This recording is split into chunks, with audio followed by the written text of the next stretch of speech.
because I know you're a thinker and you don't want to believe everything you read now. But some of the books that have helped a lot of people is um, Josh McDowell's Evidence That Demands a Verdict and F. Bruce, The New Testament Documents, Are They Reliable? Those two books helped myself. So. I'd like to get that list from you of some recommended reading, because I'm open to to whatever's out there. I don't have a closed mind at this point about anything at all, really. But again, I think spirituality has become a much more enjoyable thing for me immediately. And all of a sudden, my prayers seem to have deeper meaning to me immediately. So what I believe, I haven't made a firm decision on Jesus Christ and His divinity. I do know I love the teachings. So from that standpoint, I have a starting point. Okay. Was I confident that I would achieve godhood? Yeah, absolutely. That's no problem there. And it's funny that Gordon B. Hinckley, I guess, in one of his interviews with Larry King, kind of denied that this was ever a teaching. That is so bogus. It's almost like when they asked him, "Are you a prophet?" And he says, I guess I am." It's almost like, what? He doesn't even give the impression of the right impression of the role he's pretending to have. It's so funny. That's what makes it so funny. But yes, that's a doctrine that's taught to me since I was a child, that I would be able to achieve godhood. Okay, with my wife, we'd be co-inheritors of our own planets and our own dominions. That we would have our own spirit children that would be born with physical bodies on another planet somewhere, and that we would continue to progress through the experiences of our spirit children. This is all very real to me for 40 years. So yeah, I was confident I could achieve godhood. At what age was I taught this? Probably maybe 10 years old. I was able to comprehend it at that point. Before then, I probably was too interested in Tonka trucks and stuff. So, the Bible, as compared to the Book of Mormon and other what the Mormons call scriptures, the Bible is thought to be accurate as far as it's translated correctly. Okay, the Book of Mormon is perfect. So that's kind of the distinction. Do you see any discrepancy there now? I mean, in that claim, or how do you think about that now? I don't think there's any perfect book of Scripture anywhere.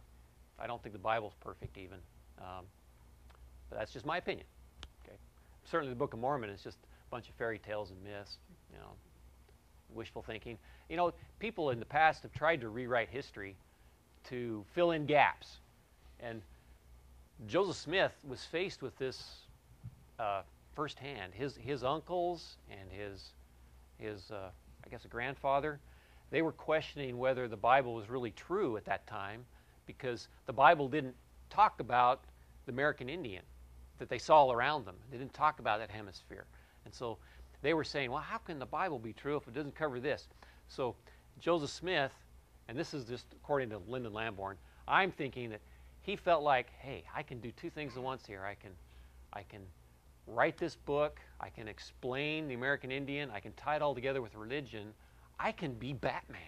I can do everything at once. Plus, I can make a living, because I don't want to be a farmer. I'm way too smart to be a farmer the rest of my life. I can make a living here at the same time. I can sell this copyright. I can have my own ministry here. He saw it just 30 miles away with Ethan Smith in his book, The View of the Hebrews. He saw it work very well. So he arrived at this formula, and it was brilliant. I give him full marks. It was a brilliant strategy, and it worked very well. The trouble is, he didn't have all his facts right, and he got a little too horny and decided he wanted to have other women, and so he had to cook up doctrines, that revelations from God, to justify it. And so luckily for us, he had these weaknesses. Otherwise, I still may have been hoodwinked at this point in my life.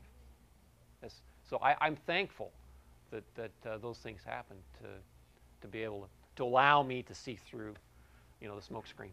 Now, was there a question that I? Yes, sir. This goes back. I lived in Utah for about 5 years, 20 years ago. My recollection is that the Book of Alma teaches that if you attend the Mormon church as a black person, you eventually become light and delightsome. Is that a correct citation, or even That's close? Absolutely true. And I could quote you about 6 scriptures in the Book of Mormon, including Alma that you mentioned. Go ahead. What happened to the people that accepted that teaching and didn't see any difference in skin coloration of their parishioners? Well, that's well, it's always first let me back up. Not only that, but Spencer Kimball in General Conference came out and said, "We are seeing this miracle now. Our American Indian brothers that we have in the church, their skin is getting lighter. Every generation is getting lighter and lighter. The miracle is happening. We're seeing it in our day." And I remember my mother talking about this. But it's still not the Washington Pinkskins. But yet, it wasn't happening. And now, you try and find any kind of mention of this doctrine in any church manual. It's hide and deny, sidestep, tap, tap, tap dance, tap dance. Don't talk about it. Eventually, the members will forget about it if enough time passes. That's the whole strategy. Little words are changed in the Book of Mormon. There's a passage in Alma that used to say their skin will become white and delightsome. And now it says pure and delightsome. That word was changed. Little changes are made each time the Book of Mormon goes through a revision. They're trying ever so slightly and try not to make it so overt that anybody notices. Heaven forbid. They make little tiny changes every time they create a new revision, so these things start to go away. And there's an article that came out 2 weeks ago in the Deseret News. They changed the word in the entry, the foreword in the Book of Mormon, where it talks about that this is a history of the principal ancestors of the American Indian. It says some of the ancestors of the American Indian, to allow for DNA and everything else that's coming out, that the American Indian, of course, did not come from Israel. They came from elsewhere.